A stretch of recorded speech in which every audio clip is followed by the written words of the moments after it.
The Galactic Assembly Hall was a cathedral of ancient power, orbiting the dead star Varel Prime in a silent, perfect circle. From the grand observation windows, delegates watched the approaching fleets, a sea of monstrous warships, glimmering like stars themselves. The Zentari dreadnoughts gleamed obsidian black, their spires crowned with weapon arrays that could level moons. The Kalyar's shimmering, crystalline vessels pulsed with alien light, bristling with technology no one fully understood. Even the Zalari's sleek serpentine ships twisted through space like cosmic vipers, each boasting fleets in the thousands. Then came the humans. They called it a fleet, but to the assembled empires, it looked more like a fleet of toys. 8 vessels, small and angular, their hulls marked with faded blue stripes and blunt edges. The largest barely matched a single Zentari frigate in size. There were no glittering crystals, no ominous weapons arrays, no sweeping wings of stealth. Tech. Laughter rippled through the assembly. High Chancellor Cathal, the Zalari's unchallenged leader, leaned forward on his throne and smirked, voice dripping with condescension. So these are the great humans, the species everyone's so curious about, tiny ships for a species that claims to be ready for the stars. Pathetic. Other delegates joined in, voices layered with scorn. Some barked out jokes about primitive mammals with delusions of relevance. Others whispered that these humans were no more than a footnote in galactic history. Even those sympathetic to humanity's cause felt a quiet doubt. How could a fleet so small pose any threat, or even deserve a seat at this Grand Council? Ambassador Sarah Keene stood at the human delegation's podium, expression calm but unwavering. Her eyes scanned the sea of smirks and sideways glances, but she did not flinch.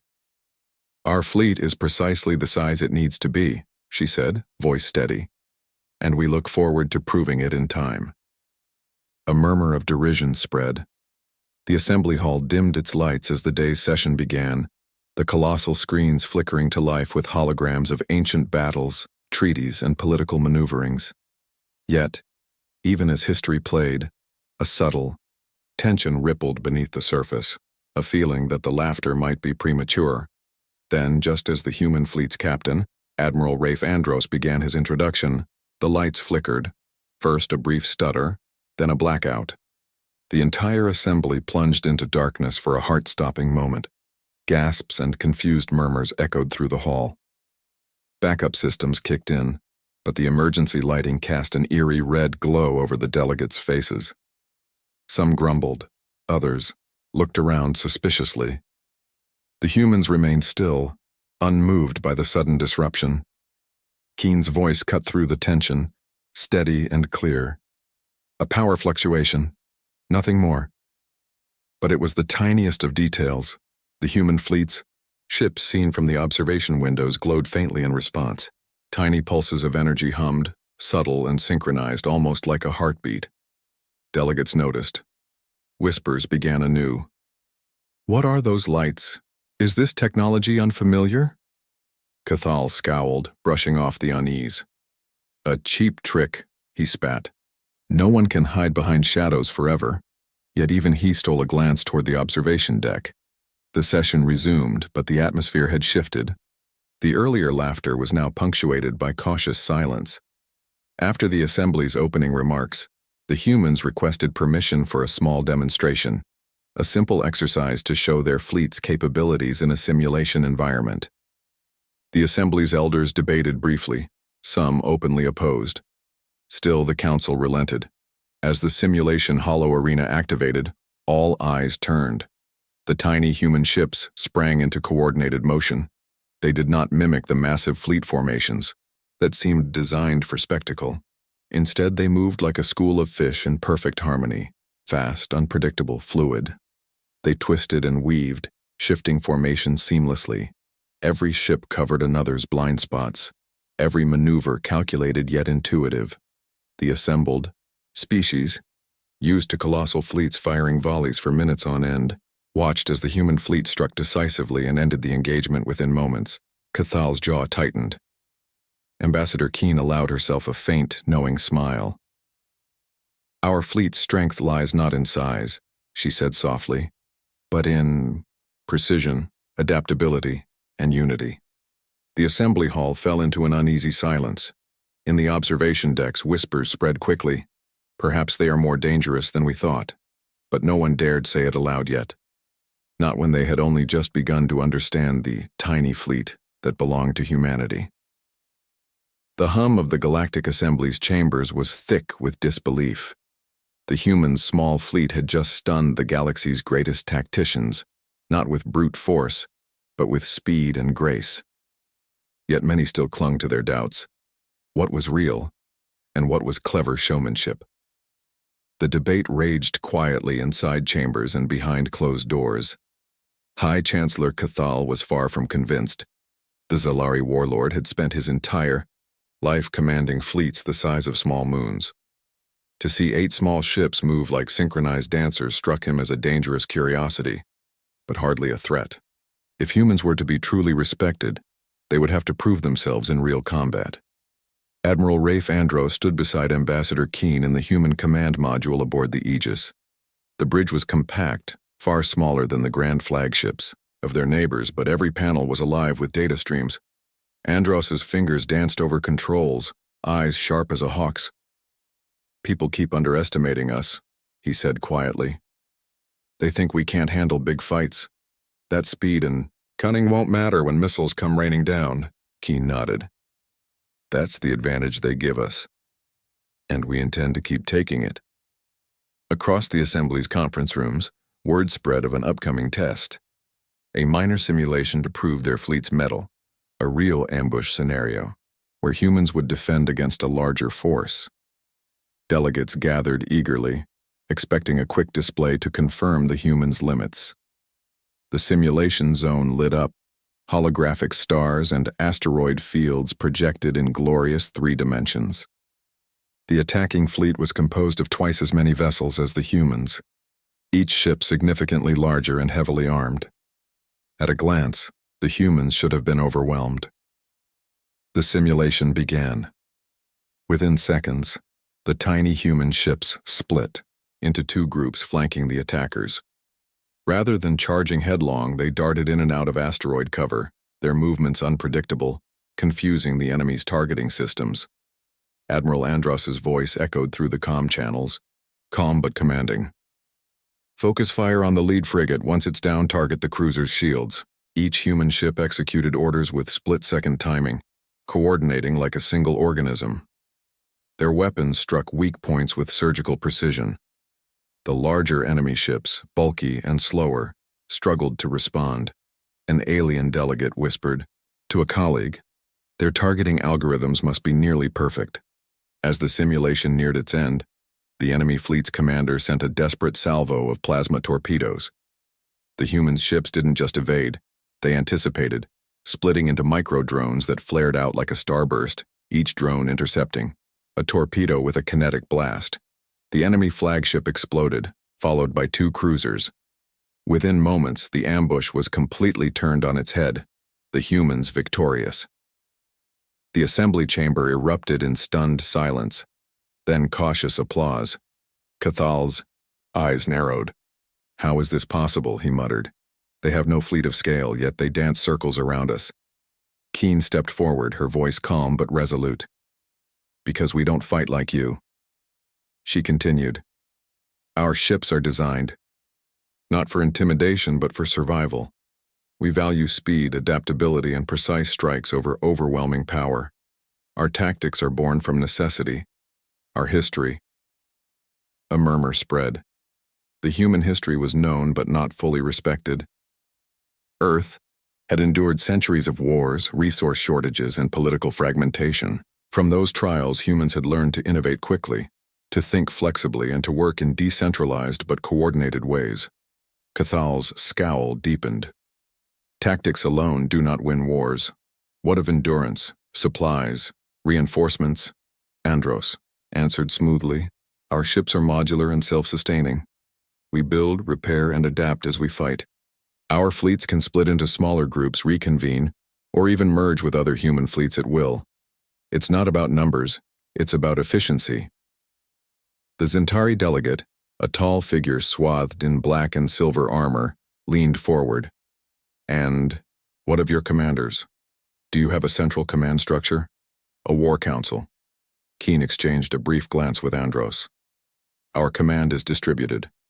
We trust our captains and our AI support systems. Orders adapt to battlefield conditions in real time. We operate as a network, not a hierarchy. A shocked silence fell over the room. Delegates exchanged worried looks. In a galaxy where rigid command structures ruled, the idea of decentralized warfare was alien and frightening. Later, in private, Cathal met with his advisors. The humans are not as weak as we believed. Their fleet may be small, but it is alive, changing with every moment. If we dismiss them now, it will be our undoing. Back on the Aegis, Andros and Keen prepared for their next moves. They think this is a game, Andros said, watching reports from border worlds. But soon they'll see its survival. Keen smiled faintly. Let them laugh while they can. The tiny fleet was quietly becoming the galaxy's most dangerous unknown. The quiet tension in the Galactic assembly was shattered by the urgent crackle of a distress signal. A Zalari colony on the outer rim, one of the few peaceful outposts between warring factions, was under attack. Pirate raiders, infamous for their brutal raids and near invincibility, had struck swiftly, overwhelming local defenses and capturing key infrastructure. The assembly's largest fleets were miles away, tied up in political squabbles and patrolling more prosperous sectors. Many delegates sighed and debated whether to intervene, but bureaucratic inertia slowed any decisive action. Amidst the debate, a single voice rang out over the comm channels. Admiral Rafe Andros, we're near the sector, he said. We'll respond immediately, the Zalari representative scoffed. You have 8 small ships. What can you do against pirates known to destroy entire fleets? Andros's voice was calm but firm. We'll do what's necessary. Within minutes, the human fleet's 8 ships slipped out of the assembly's protective zone, accelerating into the black. Their microfold drives hummed softly as the vessels vanished in blinks of light, traversing light years in seconds. The Zalari delegation watched, some sneering. They expected a swift failure. At the colony, chaos reigned. Explosions rocked the surface and pirate fighters swarmed through orbital space like deadly hornets. The local defense fleet, a patchwork of Zalari frigates and mercenary ships, had been overwhelmed and were barely holding off the onslaught. Suddenly, the sky lit, up with streaks of blue-white light. The tiny human fleet reappeared in an unorthodox formation, weaving through debris fields and using asteroid cover with deadly precision. Admiral Andros's voice came through the colony's comms. Hold fast. We're here to help. Unlike the lumbering Zalari dreadnoughts, the human ships moved like phantoms darting in and out of the pirate lines. Their weapons weren't the biggest or loudest, but every shot counted, striking weak points with lethal accuracy. Pirate commanders barked orders, but their fighters faltered under the relentless pressure. The humans' modular vessels detached, swarms of micro-drones, small, fast, and nearly invisible, that tore through pirate engines and weapon systems. One pirate cruiser tried to ram a human frigate, but it vanished into an asteroid cluster, only to reappear behind the cruiser, delivering a crippling blast to its engine. The tide of battle turned swiftly. The pirates, used to overwhelming numbers and brute force, were unprepared for the humans' unpredictable tactics. The swarm of micro-drones buzzed like electric wasps, disabling weapons, cutting power, and sowing confusion. The Zalari forces rallied, emboldened by the human fleet's intervention, and pushed back. Within minutes, the pirate raiders were in full retreat. Back at the assembly, the news hit like a shockwave. Screens showed footage of the battle, the humans' tiny ships darting and striking with surgical precision, dismantling a pirate force twice their size. The delegates watched in stunned silence. Cathal, who had mocked the humans openly just days before, clenched his fists. They are ghosts, he muttered. How can 8 ships do what thousands could not? Ambassador Keen appeared before the assembly, voice steady. Our fleet is built for exactly this: quick response, high adaptability, and maximum efficiency. We don't build big to impress. We build smart to survive. A murmur of grudging respect swept the chamber, yet some voices remained skeptical. The Kalyar ambassador questioned, "But can such a small fleet sustain prolonged conflict? How many resources do your ships consume? How many can you build?" Keen's eyes hardened. "More than you think. We have colonies and allies throughout human space all contributing. Our strength isn't in numbers alone. It's in innovation, cooperation, and relentless adaptation." Meanwhile, on the Aegis, Andros reviewed battle data. "Every second counts," he told his officers. "Pirates won't stop at the outer rim. They'll grow bolder if we don't keep pressuring them." Keen nodded. "And the assembly will watch now. They're beginning to understand." Andros's gaze sharpened. "Good. Let them watch. The galaxy will learn the price of laughter." That night, the human fleet's small mess hall buzzed with quiet determination. Engineers and pilots swapped stories of the battle, their faces tired but alive with purpose. The microdrones had performed flawlessly, the modular ships had adapted on the fly, and the coordination between human captains had been seamless. Keen joined them briefly, offering words of encouragement. "Our fleet may be small," she said, "but every one of us is a part of something bigger. The galaxy thinks we're a joke, that's our advantage. We fight smarter, move faster, and never back down." A young pilot smiled, raising his glass. "To the tiny fleet, the smallest nightmare the galaxy's ever seen." Laughter followed. Outside the window, the stars shone cold and endless. The pirates had been warned. The humans had arrived. The news of the human fleet's stunning victory over the pirates spread like wildfire across the assembly and beyond. Yet, despite the growing respect, many still couldn't grasp how 8 comparatively tiny ships could dismantle pirate squadrons that had plagued the Outer Rim for decades. Curiosity grew into urgency. Several of the assembly's most curious and cautious delegates dispatched spies and diplomats to investigate the human secret. What was it beneath the surface that made these fragile vessels so deadly? The spies came cloaked in invisibility, slipping through human space undetected. What they found on Earth and its surrounding colonies was both bewildering and unsettling. Human technology wasn't just advanced, it was unlike anything the galaxy had seen. In orbit around Earth, a delegation of alien observers was ushered onto a sleek, humming ship known as the Aegis, flagship of the human fleet. The ship's interior was surprisingly utilitarian. No gilded halls, no pomp. Instead, the walls pulsed faintly with adaptive smart materials that could shift color and texture to suit the crew's mood and need. Dr. Lyra Val, a Zalari engineer and one of the delegation's scientists, ran her fingers over a console. "Your materials, they seem alive," she whispered. "That's the idea," explained human technician Marcus Ewan, a wiry man with quick eyes. "Our hulls are built with self-healing polymers integrated with nanotech. Minor damage repairs itself before it's even noticed. Keeps our ships in the fight longer." The delegation's leader, a stern Kalyar diplomat named Celix, observed the ship's bridge. "Your weapons systems also differ. You rely heavily on drones and micro-units." Marcus nodded. "Each ship carries hundreds of autonomous drones. Tiny machines that can swarm, scout, sabotage, or repair. We deploy them in swarms, coordinating through AI networks." The aliens exchanged uneasy glances. Most fleets relied on massive capital ships armed with devastating energy cannons. The humans' preference for swarms and modular craft was seen as risky and frighteningly efficient. On Earth, the delegation was taken to a sprawling innovation hub. They walked through enormous factories where ships were assembled by teams of engineers spread across different continents, sometimes even different planets. There was no single centralized command, no grand factory producing thousands of identical ships. Instead, the human fleet was a patchwork of ever-evolving designs, built with a fierce independence but united by shared data and AI coordination. Celix turned to Ambassador Keen. "Your fleets do not rely on traditional command structures. How do you maintain coherence?" Keen smiled. "Our fleet operates like a neural network.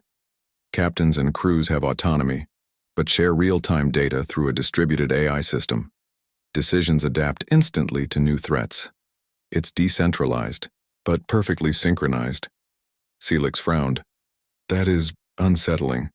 It challenges everything we believe about military discipline and command. Keen nodded. We don't rely on rigid hierarchies. We rely on trust between humans and their machines. Meanwhile, back at the assembly, the leaked reports of human technology sent shockwaves through the political landscape. Some factions feared humanity's rapid innovation, suspecting they might soon become unstoppable. Cathal convened an emergency war council. If their fleets can repair mid-battle and attack with swarms of autonomous drones, then our old strategies are useless. We must find a weakness. One advisor suggested electronic warfare, jamming their AI networks to isolate their ships. Cathal shook his head. Their systems are encrypted with quantum-level protocols. No one has yet cracked them. The humans themselves knew their strengths carried vulnerabilities. Distributed networks meant that if one link failed, others could compensate. But if too many ships were destroyed simultaneously, it could cause temporary disarray. Still, their adaptability far outweighed the risks. On board the Aegis, Andros reviewed simulation data. Our drones can overwhelm bigger ships, but only if we keep moving. Staying still means death. Keen agreed. We need to be the storm, the unpredictable force that never lets the enemy breathe. Just then, a comm alert flashed. A remote human research outpost had detected unusual signals from beyond the known galaxy.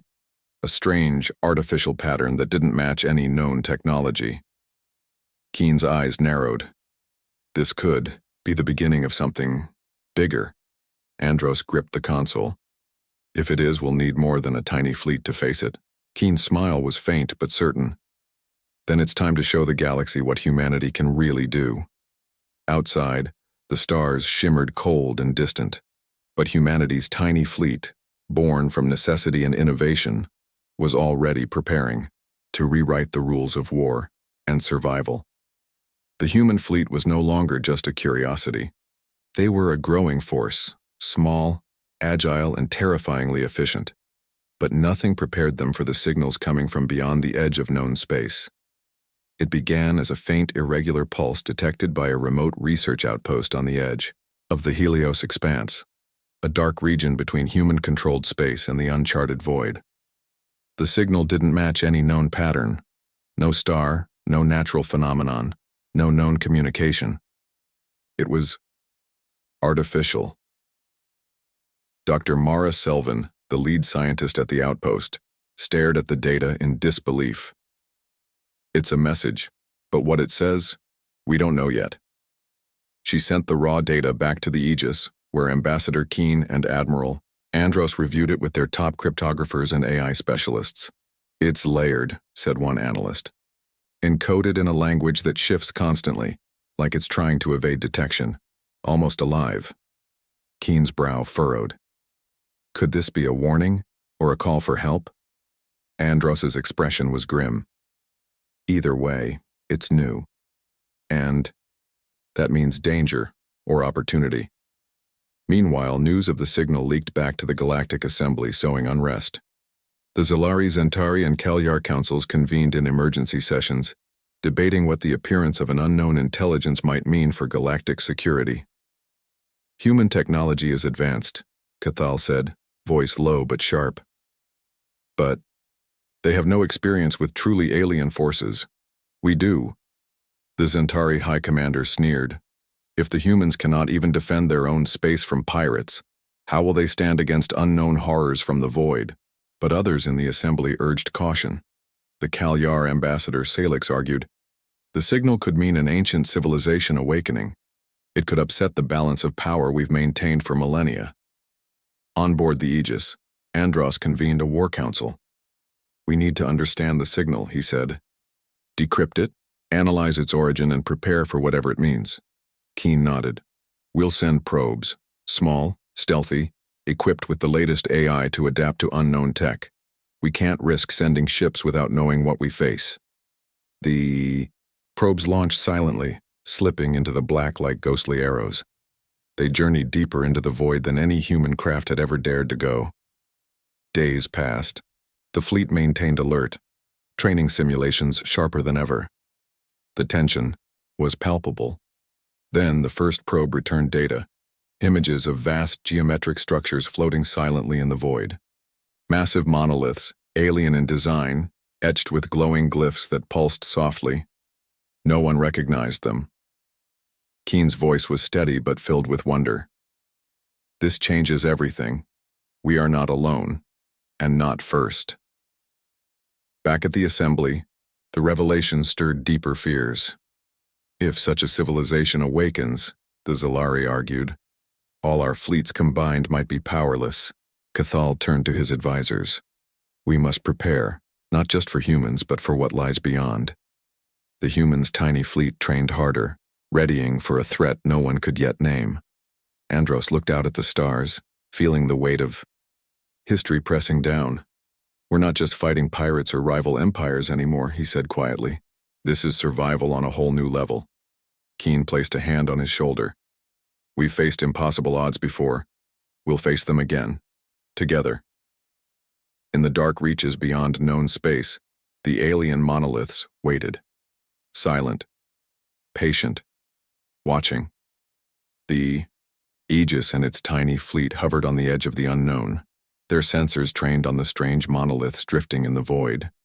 For weeks, the human cryptographers and AI analysts had labored tirelessly to decode the alien signals. Each breakthrough revealed glimpses of a civilization far older and more advanced than any the galaxy had ever encountered. One evening, as the stars shimmered beyond the viewport, an alarm echoed through the ship. The main screen flickered to life, showing a sudden surge of energy from the largest monolith. A pulse of light, rhythmic and intense, expanded outward, engulfing the fleet in a brilliant azure glow. "Shields up," Admiral Rafe Andros barked. "All ships brace for impact." The pulse hit, but the Aegis's adaptive shields absorbed the energy, dispersing it harmlessly. Then came the voice, soft, yet filled with an otherworldly resonance. It spoke not in words but in harmonics, a cascade of sound and light that the AI struggled to translate. Ambassador Keen stood at the bridge console, her face illuminated by the shifting symbols. "It's a greeting," she said slowly. "An invitation, or a challenge." The alien transmission continued, weaving complex patterns of data that felt alive, as if the monolith itself was thinking and responding in real time. The fleet's AI managed to isolate a repeating phrase, rendered in the closest approximation to language. "Seekers of the void, guardians of the spark." Keen frowned. "Guardians of the spark? Are they referring to us? Or to something else?" Andros's voice was grim. "Whatever they are, they know we're here and they're watching." The tension on the bridge was palpable. The tiny fleet, once dismissed as a joke, was now the galaxy's first line of defense against an ancient intelligence whose motives were unclear. Suddenly, a beam of light shot from the monolith, enveloping one of the smaller human ships, the Hawk. "Report," Andros commanded. The Hawk's captain's voice came through, strained but calm. "We're being pulled in. The monolith is creating a localized gravity well." The ship shuddered as it was drawn closer, unable to resist. "The invisible force." "Hold position," Andros ordered. "We won't leave anyone behind." The rest of the fleet adjusted their formations, carefully maintaining distance while searching for a way to break the pull. Inside the Hawk, crew members braced themselves as the ship slowly passed through the monolith's outer surface. The view outside transformed from the endless black of space to a luminous expanse filled with swirling colors, an otherworldly landscape of light and shadow. The ship's sensors were overwhelmed by data streams, emotions, images, memories, flooding their minds without words. Back on the Aegis, Keen and Andros watched in stunned silence. "They're communicating." "Through thoughts?" Keen whispered. Andros nodded. "It's unlike anything we've seen. They're probing us, testing our will, our nature." Suddenly, the Hawk's calm came alive with a new voice. Calm, deep, and impossibly old. "We are the Vardun, it said, keepers of the spark that birthed life across the cosmos. You have awakened the slumbering gates. Tell us, why have you come? Keen stepped forward, her voice steady and clear. We are explorers and survivors. We seek knowledge, peace, and the chance to coexist. We do not come as conquerors. There was a pause, long and heavy. Then the Vardoon replied, Few have passed our tests. Many seek to steal the spark or wield it as a weapon. Your path will be perilous, your will tested. The fleet held its breath. We offer a choice, the Vardoon continued. Join us as allies, or stand alone and face the Void's judgment. Across the galaxy, the Assembly watched the transmission live, their leaders torn between awe and fear. The Zalari warlord Cathal muttered, If humans accept, they gain power beyond reckoning. If they refuse, they may doom us all. The Kalyar, Ambassador Celix whispered, This is more than a war, it is a reckoning. On the Aegis, Keen and Andros exchanged a glance. We don't have time to hesitate, Keen said. We must prepare to meet their challenge. Andros clenched his fists. Then let's show them what humanity is made of. As the Hawk emerged, from the monolith's light the stars looked different. Older, deeper, more mysterious. The tiny fleet had crossed a threshold. The galaxy would never be the same. The Hawk drifted back from the alien monolith, its crew visibly shaken but alive. The mysterious Vardoon had presented a choice, alliance or solitude. But before any decision, there was a trial. A test to prove if humanity was worthy of the cosmic spark that the Vardoon guarded. Admiral Andros gathered the fleet commanders in the Aegis's command chamber. The room was tense, the air thick with anticipation. We've been invited, or challenged, to face these trials, Andros said. They will push us to our limits. We must be ready for anything. Captain Lila Harper of the Hawk nodded, her usual fiery confidence tempered by the recent experience. What we saw inside the monolith wasn't just technology, it was consciousness. Ancient, vast, and probing. Ambassador Keen's voice cut through the murmur. The Vardoon aren't testing weapons or ships, they're testing our spirit, our unity, and our will. The first trial began without warning. As the tiny fleet passed, through a shimmering veil of energy near the monoliths, reality itself warped. Space twisted and bent, stars flickered and vanished. Crew members aboard every ship reported vivid hallucinations, visions of their deepest fears, regrets, and doubts. On the Aegis, Andros found himself reliving the moment he lost his first command in a battle that cost hundreds of lives. The guilt was overwhelming, as real as the day it happened. Focus, Keen urged, placing a hand on his shoulder. This isn't real, it's a test. The fleet's AI struggled to maintain sensor integrity, battling the distortions that threatened to tear their systems apart. But the humans fought back, using their own mental discipline and trust in one another to hold steady. The second trial was harsher still. Suddenly, the ships were plunged into a simulated war zone. Waves of phantom enemies assaulted them with ferocity, forcing the fleet to adapt or perish. Yet, there was no real damage. Instead, it was a battle of wits and strategy, a game designed to push their tactical limits. Captain Harper commanded the Hawk with razor-sharp precision, directing swarms of drones to outmaneuver and disable the invisible attackers. Adaptability is our strength, she told her crew. Remember, these tests aren't just physical, they're mental. We have to outthink them. The human fleet's coordination shone. Where alien fleets relied on rigid protocols, the humans improvised, sharing data instantly and adjusting formations fluidly. But the third trial was the most personal. Each crew member was drawn into a shared mental space, a realm where the Vardoon confronted them with their own values and desires. In this intangible arena, the past and future intertwined. Keen found herself face to face with a vision of Earth's fractured history, wars, environmental collapse, and relentless human stubbornness. Yet within the vision also shone moments of hope, innovation, unity, and compassion. You carry the spark of change. A Vardoon voice echoed in her mind. But can you protect it from your own nature? Meanwhile, Andros faced a spectral figure of a lost comrade, challenging him to forgive himself for past failures and embrace the responsibility of command with clarity and resolve. Across the fleet, every human struggled in their own way, wrestling with doubts and fears, but ultimately emerging stronger, emerging from the trials. The Aegis's bridge crew gathered, breathing heavy but resolute. We passed, Keen said quietly, not just by firepower but by our humanity. Andros nodded. The Vardoon value more than might. They want to see if we can endure. Suddenly, the monoliths pulsed again, brighter than before. The Vardoon's voice returned, clearer, stronger. You have been found worthy, Seekers. The spark is yours to guard. But beware, the void is vast, and darkness stirs. News of the trials spread rapidly.